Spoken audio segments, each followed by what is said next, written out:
Welcome to Resource Sessions. I'm Gwendolyn Sterk of Sterk Family Law, and we're here today to feature our not-for-profit hero of the month. And that not-for-profit hero is a Call to Shoulders. And we are here with Greg, and we appreciate the opportunity that you have to come on. So thank you so very much. Thank you. We also have with us today Terry Fogarty of our firm, who is one of our attorneys who's a proud veteran, and we're very proud of him. So it's only natural that he would be part of this line of questions going through. But to start out, Greg, here we want to learn about your organization. Can you give us a little bit of the history and the background of what it is that you do?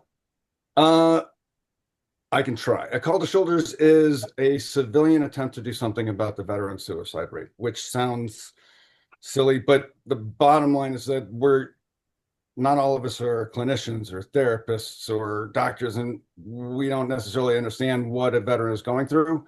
But the time that we've had in our lives to build our businesses, build our networks, our structures, and opportunities for ourselves and our families is because the veterans stood between us and danger. Um, it is my belief that there are a lot of civilians out there that would love to do more to create opportunities for veterans, but there's not really a solid system or structure that's ever been put in place to try and make it easier for people to work together and really produce results for the veterans that we're trying to help. It's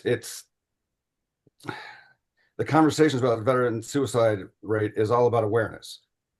And we send money to nonprofits and charities that we believe are doing okay or doing something.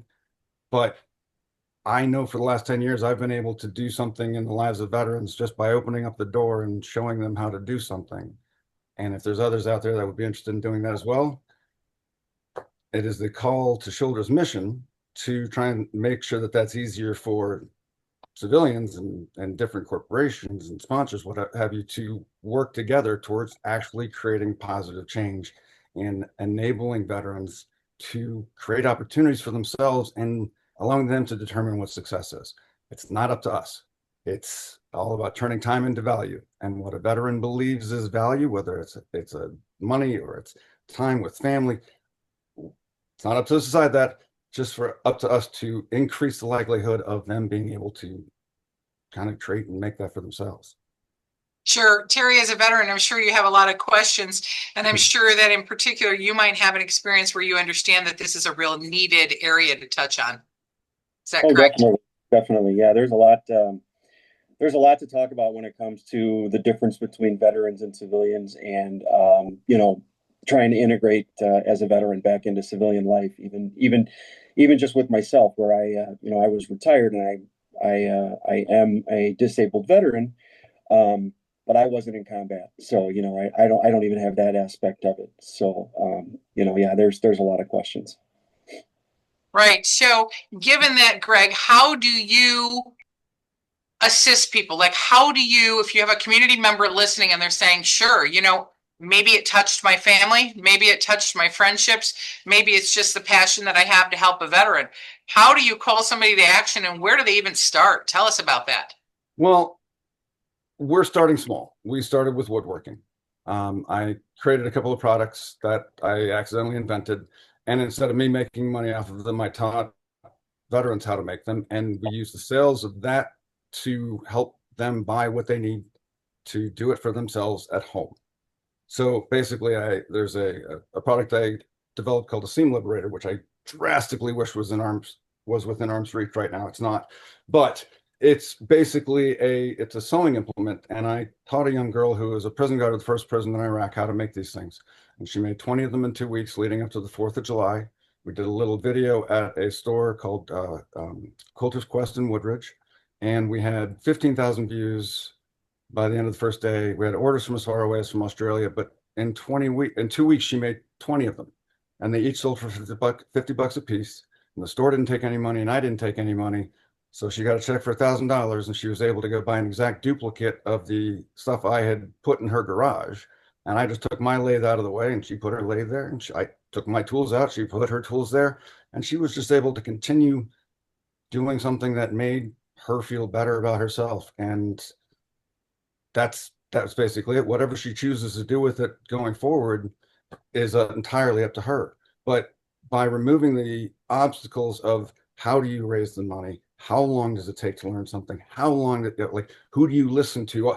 All the different challenges of getting started in something. We want to make it easier. We want to remove those barriers because we've figured it out. So we've done it that way. We've done golf outings where the Fox Valley Marines asked us to make 160 pens. So 9 veterans over 2 months made 160 pens in this little workshop on an island in the middle of the Fox River in Aurora. And they got paid $20 a piece for each pen. The Fox Valley Marines gave each of them a check. No money came through us. And they were able to go and do whatever they wanted with that money. Now, to me, that is a significant difference as opposed to just a regular art program that says, come on in and we're going to show you how to make pretty. And then you're going to go home and wish that you could do it, but you can't. Sorry, you got to keep coming back to us. I don't want that. I want people to come here and learn what they need to be able to do this for themselves and not need us anymore. Sure. And Terry, I'm sure that, maybe you can comment on, as a veteran, the need for these types of entities, or the need for something to be available to people that are veterans that aren't stuck in that situation or feel that they've been disabled and really pulling themselves up, right? Yeah, I think there's definitely a need. Not only from the aspect of learning how to do something, but just for the aspect of getting together, having that camaraderie, having somebody bring you out and learn how to do something, and acting as a group again, right? Because that's what you're doing. You're having Unity. people come and acting as your unit. So that's great, and it can be hard. It can be hard to turn to Veterans Affairs when they have programs that are available and can help people that are local. It can be hard to access that for a lot of people. So yeah, the more local places and people like this that are willing to do that, I think it's great. And the dream here is to have a website that a veteran anywhere in the country can kind of go and see people in their community who'd be willing to open up the door and let them use this equipment for free, perhaps, and not have to worry about what's going to be asked. We want to set up a bit of an industry standard that if you're going to do this, if you're going to open up your space, if you're going to be a shoulder, this is what we expect of you. And in return, we're going to make sure that you're not being asked to do too much. You're not being asked to, go further than you're comfortable with. But if you're a retail location and you'd be willing to open up some shelf space to a veteran or a veteran down the street who's making stuff but doesn't have anywhere to sell it, why aren't we making that easier? Is there some legislation that we could do that could create some veteran home-based, veteran-owned home-based business that would somehow or another make it easier for retail locations to sell the product without having to do all the markup and all it in order? Just why aren't we making it easier? There's plenty of reasons to do this. And there's plenty of people out there. If you're a tax accountant, I'd love to talk to you. Like, how do we introduce some legislation like this? What is it that's in our way? And that's what I want to know. What's in the way? Don't, if you want to know how to help, don't tell me what's possible. Just tell me what's in the way. If you're a retail location, tell me what challenges are making it harder for you to do something to help somebody in your community. Let's start that conversation. There's all kinds of different ways. The fact that we started with woodworking, we can do glass, we can do metal, we can do sewing, all these other skills exist. It is possible to do something. We just have to choose as a community, as a civilization, as a country, that this is more important than all the rest of the crap, and we can work together on this. Sure. So give us another example. So somebody would come and they would be able to partner with a local business, use the facility, be able to sell the products that they're able to make through that industry that's there. What other opportunities would be there? Municipally, we just partnered with the city of Aurora. They gave us a tree that was their city's Christmas tree for the last 60 years. And they gave us the tree trunk. So we then converted that into material that the veterans inside of a tent right outside the Kinder Market on the river sat there making Christmas ornaments. And so the civilians had a chance to walk by, hand the veterans cash directly for the little piece of the Christmas tree that was now a Christmas ornament for Christmas. And everybody was able to walk away feeling good about that. And the two vets that spent most of the time, they're both made over $1,000. We spent around $2,000. We could have easily sold more, helped more veterans had we had the time and everything set up a little bit earlier. But Sure. that's an opportunity that instead of making it about us, it was how do we turn something like this around into something that could turn a future around for a veteran. Sure. Now, Now, I know that you say that you're trying to do something practical about the veteran suicide rate. Tell us the veteran suicide rate. How does this affect? I mean, you obviously have goodwill, you have good morale from people coming out of making something with their own hands, the ability to sell. Tell us what your experience has been on the backside with the people who've actually had these opportunities, because I think that's great. I am working on putting some videos together, and I don't want to break anybody's trust, but when I talk about value as opposed to income or money, what this is supposed to generate, I've got a Vietnam veteran who has made over 300 pens, and he's never sold one that I know of. But if you've met him, he's given you a pen, and that's literally a part of his life that he's handing to you. And Sure. that's something to me that, he glows when he does it. I've got another Vietnam veteran who every one of his grandkids now knows how to make a pen. And they come over to the house and they're all excited about you. Hey, today I'm going to make 2 or 3 pens. And you see him swell with pride when that's happening. And every veteran's going to be different. Every veteran just, I can't tell you how everyone's going to respond because I don't know what everyone's going to been Sure. what everyone's been through, but I know that everybody that's come through this shop has left with a pen that they've made that they've never been able to make it anywhere else, and a smile on their face. And as we had discussed before, I was hoping he was going to be able to come early to be able to share his personal experience with this. Right. I'm not complaining. No. No, right. I But understand. we're going to make this happen. But Right. I have them start off with a ribbon pen with a ribbon that they would have earned during the time of combat. And they leave just knowing that they could do something that they didn't believe that they could do an hour beforehand. And for some people, that is enough to see noticeable change. Others, they want to keep coming back because they see this as being something that they can do after being told, hey, thanks for everything. Here's some money. Now go sit at home and don't hurt anybody. And that lack of direction, that lack of community, you can see it eating away at some of these guys and girls when they come in. And then when they do something they stare at this thing that didn't exist before them, and they realize, like, you can see their brain rewiring. I don't have a generic answer for every veteran. Sure. Well, I Terry, just as know a that everyone veteran, has an experience. absolutely the experience. As a veteran, Terry, how do you see this as value, having that experience for the individuals? I mean, you've got multiple different ways it can be valuable, right? We're already talking about the camaraderie working with veterans as a unit. Like he said, these people are forced to do what I would call, for many of them, the hardest job in our country. And then they're done. They come home. Even they retire. They do what they've done. They do what they needed to do. They got it all finished. They retire. They come home. Now what? Now what do they do? They've got this life that they're used to. So And that's if they're now it's lucky. gone. And now That's if they're lucky. I can tell you when I was in and I got out just after 10 years, I I had no friends anymore, right? Because I came back to Chicago, moved back to Chicago where I was from, and I didn't, I hadn't had contact with anybody for 10 years. So it was very difficult to come back. All And right. Were I can you definitely see the benefit there. an attorney in your service?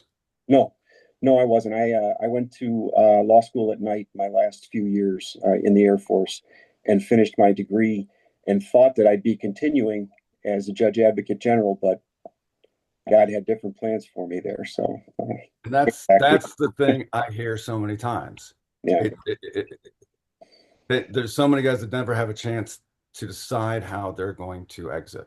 right, right. And there's the transition is poorly managed. There's all kinds of resources out there, but there's little to no direction. There's no central resources for how to find things. And a lot of the great ideas aren't supported because they're not in the system already. Right. The vet center, for example, one of the coolest and best forms of therapy currently for the veterans in terms of institutionalized things existed before the VA, initially. It was something that the veterans had to come up with on their own in order to get the help that they needed. And then the VA was able to say, okay, fine, we'll bring that in. That seems to work. The VA is resistant to change, but they're also overwhelmed. And there's so many civilians out here, like I said, who would love to do something. Right. And if a city could set up a tent area and not charge the veteran makers in that area and make it easier for them to sell their product at like the regular fairs, don't charge the veterans. There's tiny little incremental ways that everybody can do something. Whether or not you're finding a local maker at a veteran owned business and consciously driving over to that business as opposed to the supermarket to buy your stuff.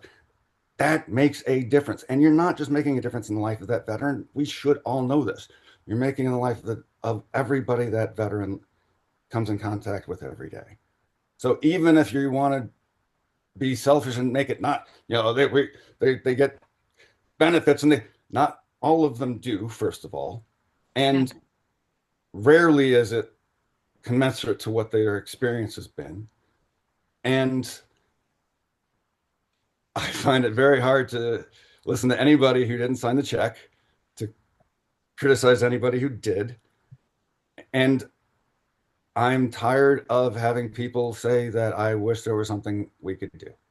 So we're intent on building that. And if you'd like to do something about it, reach out, because and tell us how we can get involved. So certainly we can reach out. We can buy things, call, right? Look for opportunities that we've got, that are going to be coming up. We've got a couple of other national nonprofits that we're going to work with on designing different products for different events. For example, if you have a golf outing, we could create a lot of opportunity for a lot of vets if you're willing to pay for all the stuff as well as paying the guys to make the stuff.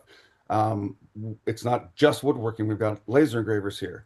If you want a business outing and you wanted to pay somebody to do a project with a laser engraver that was enough money that would justify them buying one, that could lead to them doing it for themselves at home, like, we will help facilitate the veteran getting there, but we need you guys to bring us those opportunities.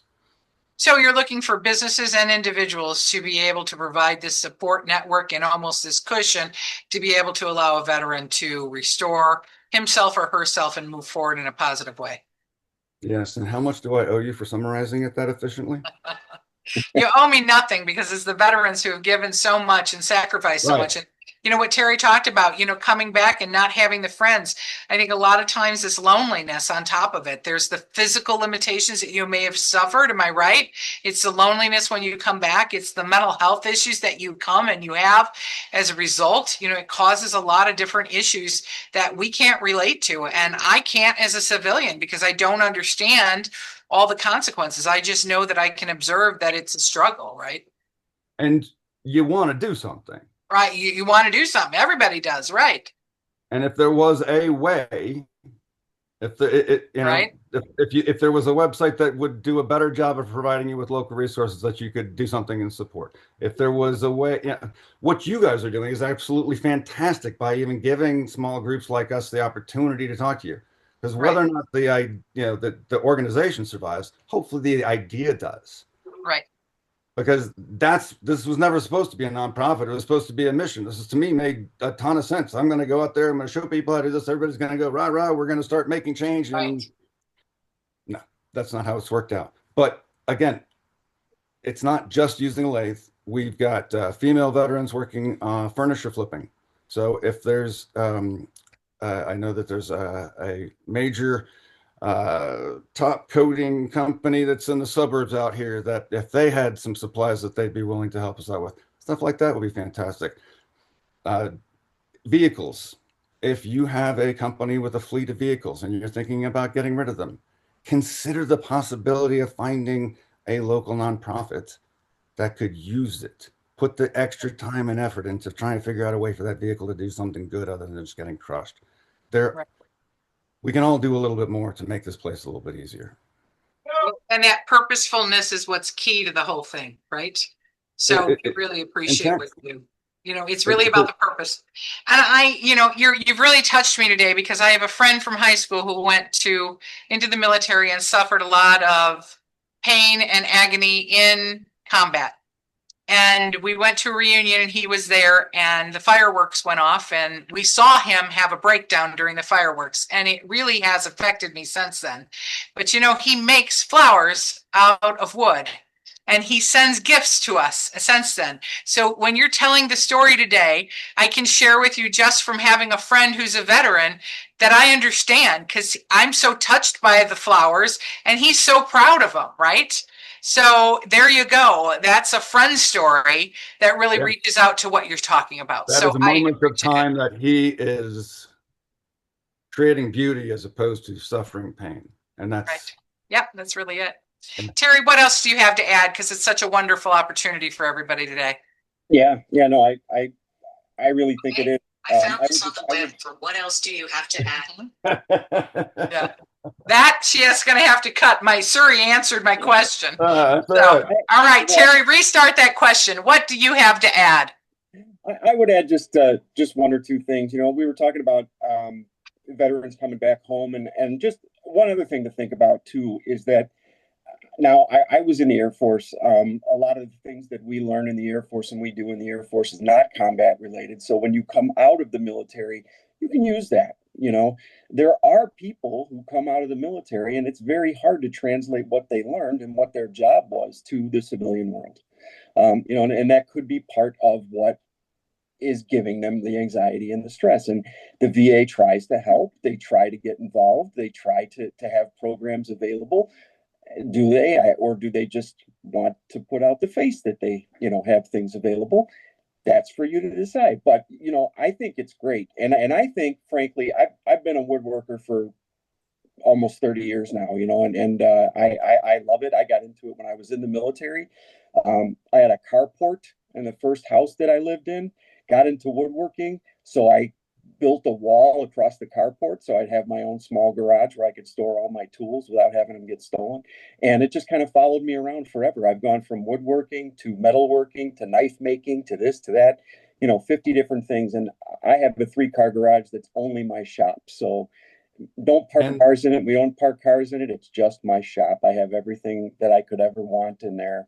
And I'd be happy to be involved and helping. And so there you go. That's the one thing I don't have is a lathe. So we'll have to definitely talk about it. This is what I'm talking, because that right there is, well, that's the Afghanistan ribbon. I don't know which ribbon you probably would have been either. I'm going to say Afghanistan or Iraq. But okay, so basically something like that. That would be an example of what you would come in and make, and it takes about an hour.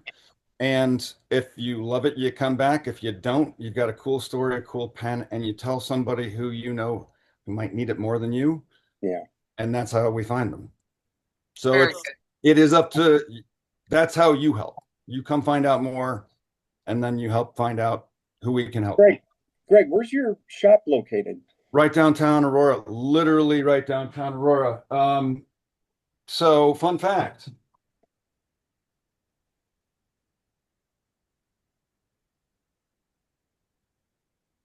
We're waiting for his fun fact. He's coming back with it. Right downtown Aurora, if I can get the camera to focus. Not at all. Never mind. So there's an island in the middle of downtown Aurora.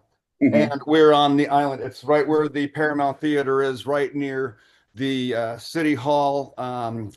And we're in a building that was built in 1853, and it's called the Dye House. And when I first found this building, I called the first vet and said, I don't know how comfortable I feel doing a suicide prevention program in a building called the Dye House on Downers Place. And she burst into laughter. She said, vets will love that. And here we are. Yeah. So yeah. Oh, that's great. That's great. Fantastic. Well, how can people get a hold of you to talk further, and they're listening today and they're saying, hey, I think this is something I can do, Greg?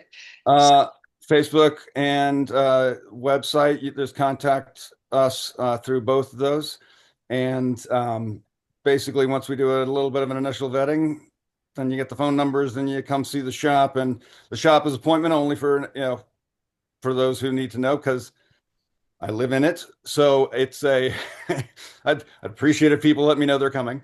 But Sure. we are modifying that as well. We're working on other temporary pop-up events going forward. And so hopefully you'll be able to see us around the Chicagoland area coming up. Very cool. Well, thanks so much for your time. We really appreciate it. And thanks, Thank Terry, you. for joining me, because it was really fun, wasn't it? Yeah, it Yeah. was great. Greg, it was nice to meet you, and I look forward to learning more about it. I can't wait to meet you in person, sir. Thank you so much for the time and giving us a chance to talk about this. Can't wait to see you guys soon. Thank you. Thanks. Have a great day. You too.